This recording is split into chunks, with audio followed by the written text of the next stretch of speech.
Chapter 4. 187. First Wave.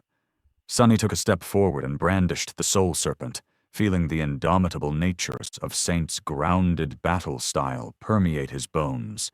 The gloomy shadow wrapped itself around the blade of the Odachi, causing it to shine with dark radiance. Just like the taciturn demon, this serpent shared a kinship with the shadow, and as such, the augmentation it received was even more powerful than Sunny himself could enjoy.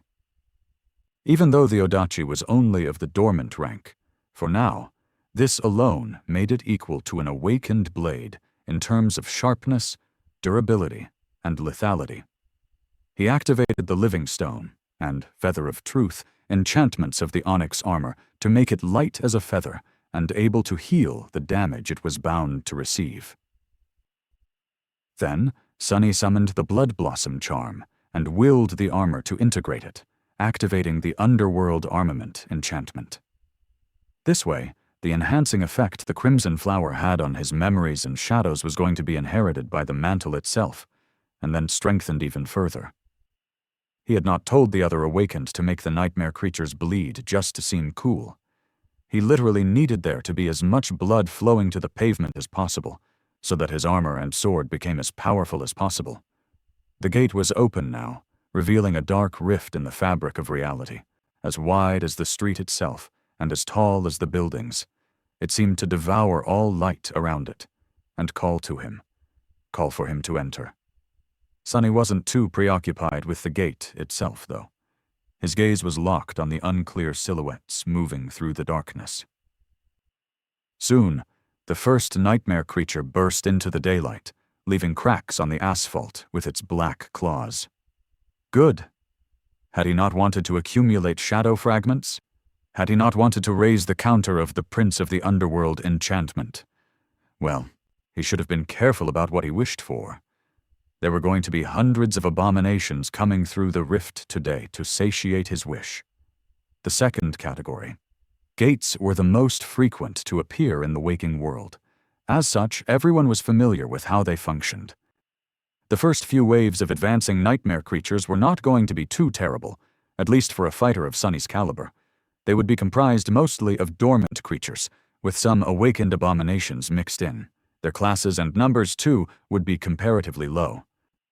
But these first few waves, they were just a hint of the horror to come.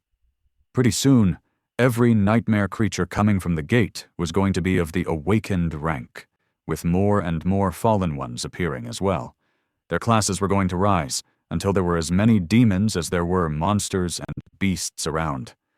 And if Sunny was still alive by the time this second stage was nearing its culmination, well, two things could happen, neither promising him anything good. Either the gate was going to end up really being of the second category, or not. If it continued to grow, reaching the third category, then there would be more and more waves of nightmare creatures, hundreds of fallen abominations lunging into the real world from the dark void between worlds, with corrupted horrors and creatures of higher classes appearing among them. If it didn't, then the guardian of the gate would manifest itself into reality. The guardian was always at least one rank higher than the gate's category, and could be of any high class, from a devil to a dreaded titan. In any case, Sunny had to live through the initial waves first to find out what was going to kill him in the end. The first creature to appear from the darkness resembled a terrifying hound with blood-red bone spikes growing from its mottled black fur. It landed on the road and opened its maw, then produced a guttural, hoarse roar, and then abruptly grew silent as Shadow Serpent's blade slashed across its neck, severing its head entirely. You have slain a dormant beast. Sunny jumped back, and just as he did, more silhouettes lunged at him from the dark rift, their eyes burning with madness and bloodthirst as they smelled what was waiting for them up ahead. A whole world full of defenseless, untainted souls for them to devour. Not so fast, you filth. Sunny had a very simple plan. He was going to build a barrier in front of the gate. He was going to build a mountain of bleeding corpses right at the border of the darkness to show the next waves of nightmare creatures how welcoming the real world was to their kind. As soon as more spiked hounds entered into the light, he lunged forward to meet them. Blood sprayed into the air, and as the menacing Odachi reaped another life, Sunny shifted his weight, slammed the pommel of the sword into the face of a lunging creature, then swiftly stepped forward and pierced the third one through the throat. Before the drops of blood even fell to the ground, he tore the blade from the corpse of the abomination, slicing it almost in half, and brought his heel on the skull of the beast he had previously slammed to the ground. In the process, he increased the weight of the mantle of the underworld, so the creature's head simply exploded under his boot. All of it took no more than 2 seconds. And on the third second, a dozen hellish beasts emerged from the rift, some of them running, some of them jumping high into the air to land on him from above.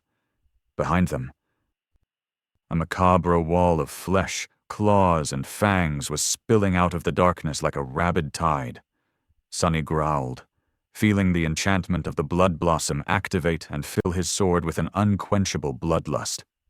"Come, come, you bastards! Let this mongrel guide you all to hell!"